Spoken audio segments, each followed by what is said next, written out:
संक्षारण या कोरोजन? क्या होता है संक्षारण? संक्षारण पहले देखना, संक्षारण होता क्या है।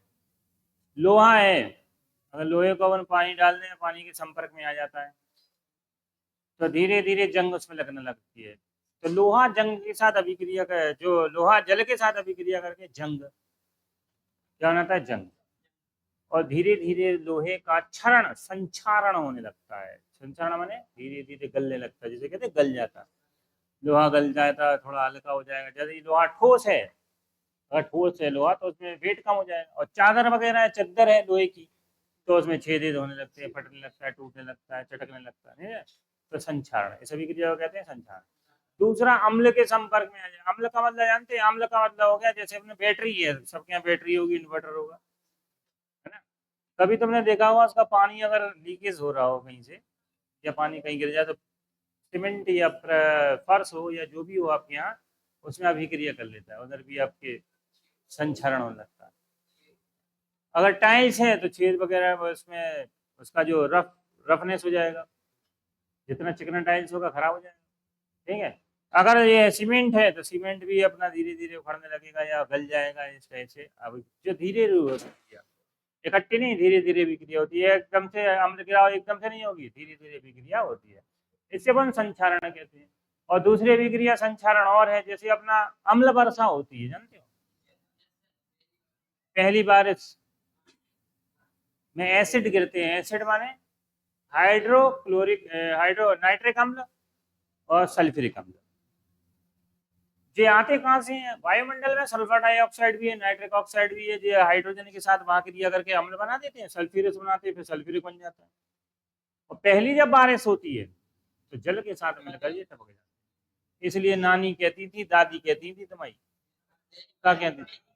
पहली बारिश में नहीं नहाना। बताओ क्यों नहीं नहाना? जैसे ही आप बारिश में नहाएंगे तो आपके बाल झड़ जाएंगे, या स्किन डिसीज, कुछ ना कुछ ऐसा होगा बालों में, जो डिसीज या खुजली या कुछ ना कुछ ऐसा हो जाएगा। नहीं नहाना चाहिए, नहीं समझे? मैं लड़के मानते कहाँ है, फिर कहते हैं हमें बाल झड़ गए पूरे। ठीक है, आज नहा लेना तुम, जैसी बारिश हो। अब इसके बाद बारिश जो होने वाली है, अम्ल वर्षा, ठीक। एक टॉपिक है अम्ल वर्षा, इसमें भी छोटा सा टॉपिक है, उसी को हम समझ रहे हैं पहले तो, ठीक है? अम्ल वर्षा में क्या होता है? अम्ल, वायुमंडल में सल्फर डाइऑक्साइड तथा नाइट्रिक ऑक्साइड गैसें हाइड्रोजन के साथ क्रिया करके अम्ल बना देती हैं। कौन से अम्ल बनाती हैं? सल्फ्यूरिक अम्ल और नाइट्रिक अम्ल, जो वर्षा के पानी में मिलकर नीचे आ जाती, बरस जाती। ऐसा नहीं है कि आप अगर अम्ल की वर्षा से बना हो, नहीं है कोई मान लो बाहर, तो बारिश तो होगी। बड़ी बड़ी बिल्डिंगें जो होती हैं, देखा तुमने? बहुत बड़ी बड़ी बिल्डिंग, जो लंबी लंबी बिल्डिंग, उनकी एक म्याद, उनकी उम्र लिख दी जाती है कि आप इतनी उम्र के हैं पहले से। उन्होंने कहा अगर 20 साल या 50 साल, तो 50 साल में ऑटोमेटिक गिरानी पड़ेगी इस बिल्डिंग को। फिल्मों में जो गिराई जाती बिल्डिंग देखा होगा तुमने, विस्फोट होता है, फिर गिरती है, वो शूट पहले से कर लेते हैं वहां पे, वो तो गिरना ही है, कन्फर्म है। तो पहले से गिराते हैं वो लोग, कौन? सरकार लोग, और शूट कर लेते फिल्म वाले कि फिल्म में काम आ जाए भाई। समझे? हाँ, ऐसा नहीं कि फिल्म बनाने के लिए बिल्डिंगें गिरा दी हमने पूरी, थोड़ी है। ऐसा नहीं, पैसा बहुत खर्च होता, मगर इसके अलावा ये खर्च हो जाए, ये भी करोड़ों की बिल्डिंग रहती है वहां पे, ठीक। तो होता क्या है बिल्डिंग पे, आप सुनना ध्यान से। जैसे ये बिल्डिंग है, ये बहुत सारे माले हैं, इसमें बिल्डिंग के मंजिले हैं, ठीक है? अब संक्षारण बारिश हुई, लगातार बारिश हुई, 20 साल तक कहाँ पे होगी बारिश? इसी के ऊपर होगी, बिल्डिंग के ऊपर होगी। तो इनकी दीवारें से लेकर नीचे तक पानी समा जाता है धीरे धीरे। तुमने देखा होगा कभी कभी दीवारों में पानी बैठना, सीलन बैठना, ये होता है। घर में कोई चाहे इतनी पक्की दीवार बना लो, सीलन जरूर आती, लेंटर डरो, कहीं ना कहीं से चूजे पानी, देखिए, ठीक है? तो वो पानी भरता रहता, भरता रहता, भरता रहता है। अम्ल है वो, अम्ल है, भर गए अम्ल। अब अम्ल क्रिया करेगा। अब चाहे लोहे की तुम लेंटर डालो, तार डाले हो, चाहे कचू डाले हो, संक्षारण होगा उनका। संक्षारण होगा तो इनकी मजबूती कम होगी, नीचे तक होता संक्षारण, नीचे तक, ठीक है? तो उन्हें मालूम है कि जो मोटा तार जो डला हुआ है वो 50 साल ही चल पाएगा, और 50 साल के बाद कोई ना कोई दुर्घटना हो जाएगी, मैंने बिल्डिंग गिर जाएगी या कुछ भी ऐसा हो जाएगा। इसलिए वे 50 साल के बाद ही तुरंत गिरा देते थे, खाली करो गिरा दो, फिर दोबारा बनती। नहीं समझे? जितना नियम ही है 100 साल 99 साल ऐसा टाइप का चलता है। क्या 100 भी देती 50, वैसे 50 100 समय जगह के हिसाब से देखा जाता है, जगह वहां पर कितनी अम्ल वर्षा होती है कि कितनी वर्षा होती है वहां पर उस हिसाब से। ठीक, तो यहाँ भी संचारण ही हो रहा है इसमें, इसलिए गिराई जाती है। इसमें क्या हो रहा है? संचारण। तो अब आ जाओ, देखो इसकी अभिक्रिया में क्या होती है। अभिक्रिया संचारण अभिक्रिया क्या होती है? जब कोई धातु, सीमेंट भी धातु से बनती है, ध्यान रखना, धातु तत्व होते रहते हैं उसमें। जब कोई धातु अपने आसपास के अम्ल या आर्द्रता, नमी, आर्द्रता में क्या होता है? नमी के संपर्क में आ जाती है, आर्द्रता के संपर्क में आ गई, टच हो गई। जैसे लोहा पानी के साथ अभिक्रिया हो गई, जरूर नहीं है कि पानी ही हो, मॉइस्चराइजर हो, मॉइस्चर मौसम हो, जैसे बरसात में तुमने देखा चिपचिपा उमस, जिसे बोलते हैं उमस, वो नमी है ना, उस संपर्क में आ जाए तो वह संचारित होने लगती है। क्या होने लगती है?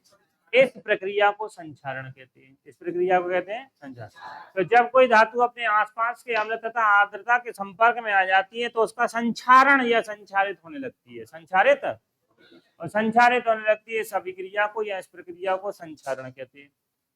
इसका सबसे बेस्ट एग्जाम्पल जो बताया है वो है जंग लगना, लोहे में जंग का लगना। संचरण तो वैसे सबका होता है, x number of hydrogen, hydrate है, हाइड्रेट का मतलब होता है जल, कितने जल, लोहे पे डिपेंड करेगा। हमने 2 प्रकार के लोहे बताए थे तुम्हें, ना, एक चादर एक ठोस। तो उस हिसाब से एक्स अणुओं की संख्या उन पर डिपेंड करेगी, इसलिए एक्स बोलते हैं। क्या बोलते हैं? एक्स। ये भी नंबर है, 3 4 5 6 7 10 20 50 कुछ भी हो सकता है, मगर जितना होगा वो यहाँ आ जाएगा बस। ये एक्स होगा तो एक्स आया, 3 होगा तो 3 आया, 5 होगा तो 5 होगा, 10 होगा तो 10, जो भी होगा। सुनो, तो लोहे पे जंग लगना, जब लोहे की अभिक्रिया कैसे की जाती है?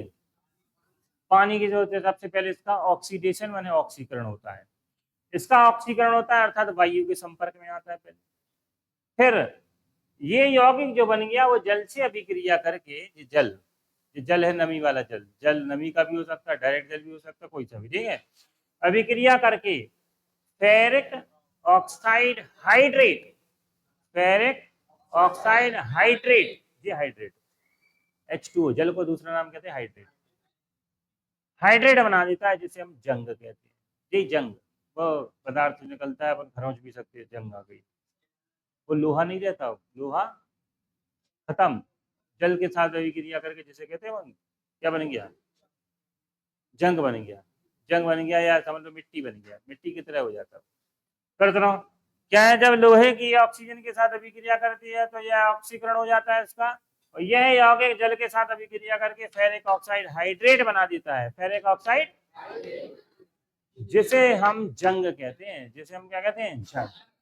जैसे लोहे में जंग लगना, जंग लग गई, जंग, ठीक है। इसका बचाव भी किया जा सकता है, आगे चल के इसका बचाव भी करेंगे। बचाव वाला कुछ पोत दो, क्या पोतते बताओ?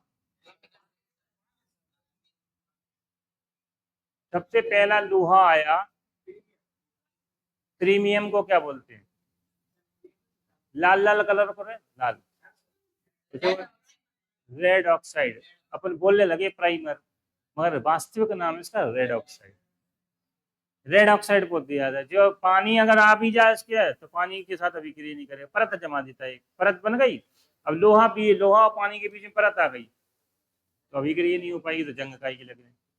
इसलिए सबसे पहले लोहा, खिड़की वगैरह आता है तो पुताई कर दी जाती, फिर इसके बाद पेंटिंग होगी, फिर इसके बाद अपन कलर वगैरह जो भी अपन को पेंट करना वो पेंट कर देते हैं। रेड ऑक्साइड क्या बोलते हैं? Red oxide. सुनो, संचारण, तो जब कोई धातु अपने आसपास के अम्ल या आर्द्रता के संपर्क में आ जाती है तो उसका संचारित होने लगता है, माने संचारित होती चली जाती है, होती चली जाती है। इस अभिक्रिया को संचारण कहते हैं, कोरोजन। जैसे एग्जाम्पल है लोहे पे जंग का लगना, लोहे का जंग होता है या लोहे पे जंग का लगना। आयरन, आयरन का वायु के साथ ऑक्सीडेशन हो जाता है, ऑक्सीडेशन माने ऑक्सीकरण, ऑक्सीकरण हो जाता है। ऑक्सीकरण होकर ये एक यौगिक बना देता है। यह यौगिक जल के साथ अभिक्रिया करता है, जो ferric oxide hydrate, ferric oxide hydrate बना देता है, जिसे हम जंग, जंग कहते हैं। एक अलग से एग्जाम्पल है, क्वेश्चन आएगा जंग, लोहे पे जंग का लगना समझाइए, तो आपको यही समझाना है।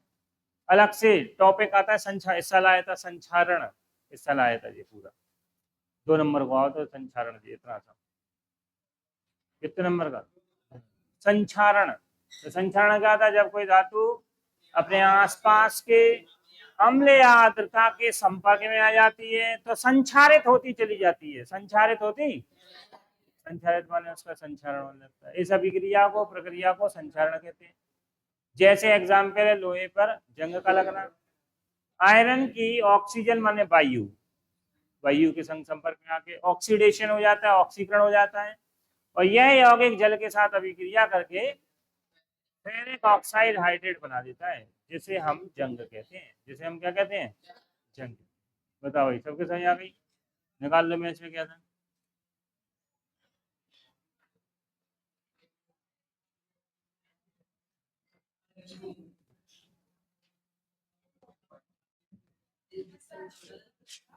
चलो पहले देख लें, पर फिर इसके बाद अपन चेकिंग पे आते हैं कि इसने क्या किया, भी यार पता चल जाएगा।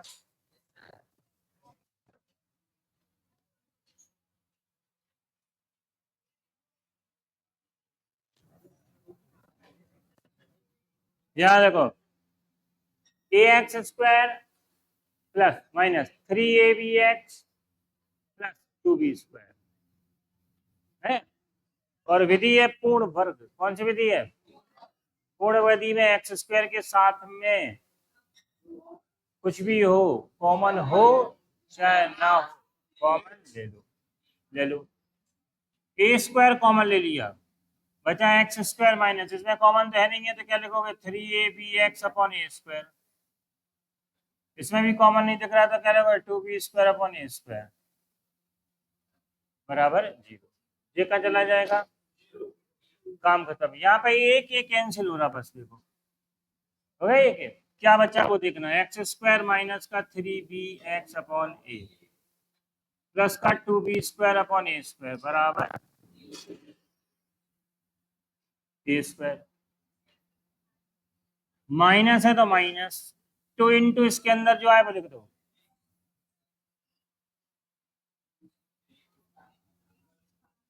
हो गया। x के गुणांक का आधा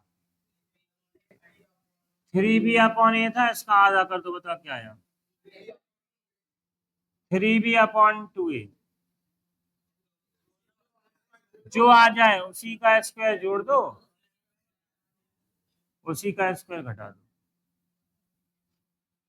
माइनस प्लस का 2b²/a² बराबर 0। यहां से यहां तक फॉर्मूला तैयार हो गया, देखो कौन सा, एक्स माइनस बराबर माइनस 9b²/4a² प्लस 2b²/a² बराबर 0। जी लाइन सही आई कि नहीं आई, पहले बता दो। पूर्ण वर्ग विधि वाली, कौन सी विधि वाली है?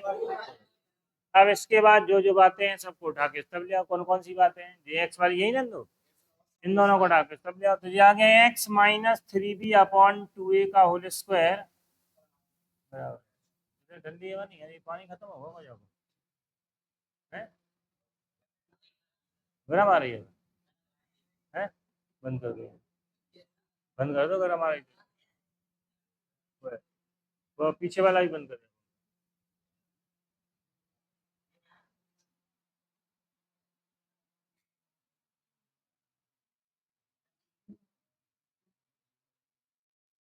ये वाले तो तेज हो जाएंगे। चलो उठा ले इस तरफ, काय का हो गया, प्लस का माइनस हो गया, माइनस का प्लस, ये माइनस से उठा लिया प्लस, मुझे प्लस से उठा लिया माइनस। अब यहाँ जाओ, x minus 3b upon 2a का होल स्क्वायर बराबर, अब इन दोनों का ले लो एलसीएम। एलसीएम लेने से पहले बताओ क्या दिख रहा है एलसीएम में, बताओ। 4a स्क्वायर एलसीएम है, कितना एलसीएम है बताओ। 4a स्क्वायर एलसीएम है, 4a स्क्वायर से 4 स्क्वायर कट गया, कौन बचा? चलो ऊपर आ गया 9b स्क्वायर। अब देखो 4a स्क्वायर, ए स्क्वायर काटोगे कितना बचेगा? 4 बचा, 4 और 4 का मल्टीप्लाई ऊपर कर दो, 4 2 जा 8 बी स्क्वायर। यहां तक अब बता दो सही आई कि नहीं। बराबर किस तरह बचा? बी स्क्वायर अपॉन, यहां से स्क्वायर हटाओ, क्या चढ़ाओ? रूट चढ़ा दो, स्क्वायर हटा के रूट चढ़ा दो। X minus 3b upon 2a का होल स्क्वायर हटा दिया, रूट चढ़ा दिया, और चिन्ह कौन सा आ गया? Plus minus. X minus 3b upon 2a बराबर plus minus b upon 2a। B square का वर्गमूल b और 4a स्क्वायर का क्या हुआ? 2a। अब एक बार ले लो चिन्ह कौन सा? प्लस चिन्ह लेने पर, taking positive sign. X minus 3b upon 2a बराबर हो गया प्लस का b अपॉन 2a, जी काय का चिन्ह उठा लिया, इस तरफ क्या हो गया? प्लस। तो b अपॉन 2a प्लस का 3b अपॉन 2a, इनका ले लो एलसीएम, तो एक्स बराबर 2a से 2a, जब नीचे एक जैसे हो, देखो दोनों नीचे है एक जैसे, तो ऊपर आ जाएगा b प्लस एक्स रहा हो गया 4b अपॉन 2a, काटो एक और दूनी, तो एक्स रहा हो गया जे एक्स का मान आ गया एक्स का मान। अब माइनस चिन्ह ले लो, माइनस चिन्ह लेने पर तो माइनस चिन्ह x minus 3b upon 2a बराबर हो गया माइनस का b अपॉन 2a। चलो x बराबर हो गया, इस तरफ लाओ 3b अपॉन 2a माइनस का b upon 2a, 2a LCM, 3b minus का b घटा दो, कितना बचा? 2a upon 2a, 2b upon 2a, 2 से 2 क्या आ गया बताओ? एक आंसर ये हो गया, एक आंसर। चलो 9th वाले में आ जाओ, कौन सा वाला?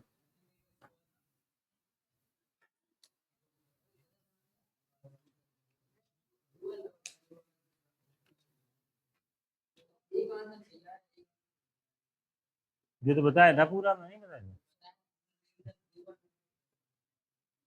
उसमें, देखो काय में कॉपी भी नहीं है, फिर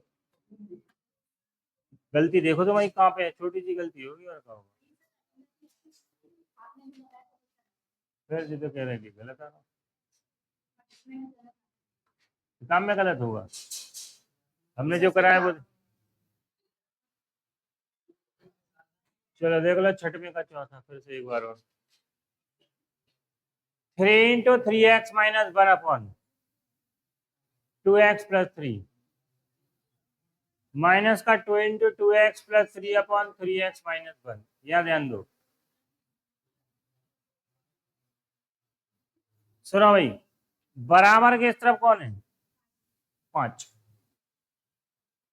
चेक कर लो, यही क्वेश्चन है पूरा। देखो शक्ल कैसी है, देखो ऐसी है, ये ऐसी है, ये ऐसी है, तो मान लो, माना 3x minus 1 upon 2x plus 3 बराबर, इसे उलट दोगे तो 3x ऊपर आ जाएगा 2x,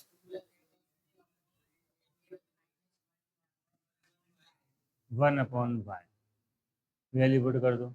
मान रखने पर यहाँ देखो, मान रख रहा है 3 इंटू से माना था y माइनस 2, इसे क्या था 1 अपॉन वाई, बराबर किस तरफ आ जाओ 5, इन दोनों का ले लो एलसीएम, y अपॉन में तो y एलसीएम। अब 1 से काटो y को, y का मल्टीप्लाई अपॉन में 5 इंटू में जाएगा तो 3y स्क्वायर 5 बाय, इस 5y को यहाँ ले आओ तो 3y² माइनस का 5y माइनस का 2 बराबर 0। 3 दूनी हो गया 6, और 6 के ऐसे फैक्टर करो कि घटाने पर 5 आ जाए। 6 कम 6 में से घटाओ कितना हो जाए 5। चलो 3y² माइनस का 6 माइनस 2 बराबर 0। ब्रैकेट में लिखोगे जो भी आएगा फैक्टर, फिर इसके बाद ब्रैकेट तोड़ोगे। ब्रैकेट तोड़ोगे 3y² माइनस का 6y प्लस का y माइनस 2 बराबर 0। बताओ क्या कॉमन है? बचा को 4 प्लस का 1 कॉमन। पूरे में से कॉमन बताओ। बचा को 4 बराबर 0। अब दोनों गुणनखंडों को रख दोगे 0 के रात, इसे रखो पहले। एक मान आ गया। 3y माइनस प्लस 1 बराबर 0। तो बताओ 3y बराबर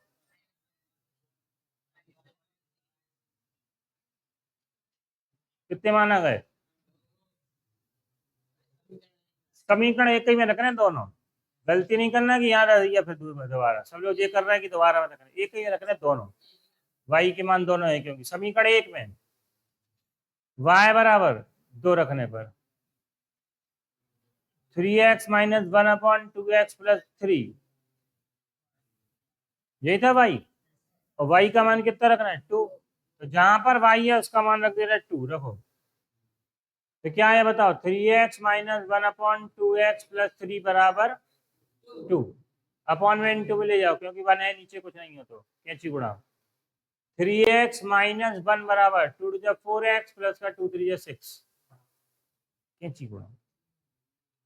अब x वाली बात एक तरफ, बाकी सब एक तरफ। इसे ले आया -1 -6 या नहीं आई। इसे ले आया 3 है, 4x माइनस का 3 है, घटा दो। तो x का मान क्या है बताओ? चलो दूसरा वाला रख दो समीकरण एक में, y बराबर 1/3 रखने पर। अब 3 रख दो। समीकरण एक कौन सी है? 3x माइनस 1/2x प्लस 3 बराबर y। 3x minus 1/2x plus 3 बराबर y का मान है माइनस का 1/3। फिर वही कैंची गुणा, 3 त्रिका 9x माइनस का 3, यहाँ पे माइनस का 2x और माइनस का 3। x वाली बात है एक तरफ, बाकी सब एक तरफ। 9x प्लस का 2x बराबर -3, -3 इस तरफ लाओगे, वैसे -3 से -3 कैंसिल हो गया। ये भी है -3, ये भी -3, इस तरफ कौन बचा? 0। 11x बराबर 0। तो x बराबर कितना आ गया? और बताओ। चलो भाई नई वाले इसमें आ रहे हैं, अपन पूर्णवर्ग विधि वाले हो गए थे। 9 वाला और है पूर्णवर्ग विधि वाला, वो भी देख लो। मगर उसमें क्या है, पूर्ण विधि का उपयोग करके मूल बताना वास्तविक है या नहीं। चलो बता देंगे अपन पूर्णवर्ग विधि से। 4x² प्लस का 3x प्लस 5 बराबर 0। यहाँ देखो, मूल वास्तविक है या नहीं सिद्ध करना है। वास्तविक नहीं है सिद्ध करना है।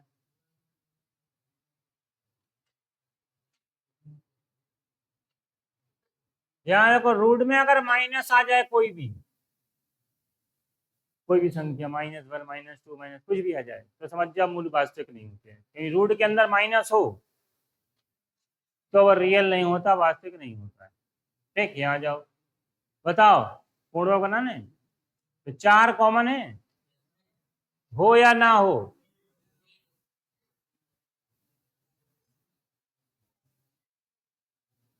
x² प्लस का 3/4x। अब बनाओ पूर्ण भाग। देखो x का स्क्वायर प्लस 2 इंटू इसके अंदर जो है वो लिख दो। लिख दिया। x के गुणांक का आधा, 3/4 था, आधा कर दो, 3/8 हो गया। जो आ जाए उसी का स्क्वायर जोड़ दो, उसी का स्क्वायर घटा दो। और यहाँ चल रहा था माइनस का 5/4 बराबर 0। यहाँ से तक फॉर्मूला देखो कौन सा बन गया। a² plus b² plus 2ab बराबर क्या? a प्लस b का ये आ गया 9/64 प्लस का 5/4। बराबर 0। इन दोनों को हटा के तब जाते x प्लस 3/8 का होल स्क्वायर, इस तरफ लाओगे तो आ गया 9/64 प्लस का हो गया जी, माइनस का हो गया 5/4। x प्लस 3/8 का होल स्क्वायर, 64 एलसीएम ले लो, काटो 64 से 64 9 ही बचेगा, 4 से काटो 16 पंचे, घटा दो कितना बचा, यहाँ देखो सिद्ध होने वाला है माइनस का क्या अपन, यहां से स्क्वायर हटाओगे तो x प्लस 3/8 बराबर हो गया अंडर रूट माइनस का 71/64। बताओ चिन्ह कौन सा आया, मगर रूट के अंदर कौन आ गया, आ गया रूट के अंदर कौन आ गया, माइनस, कुछ भी आ जाए, अतः लिख दोगे मूल कैसे हैं,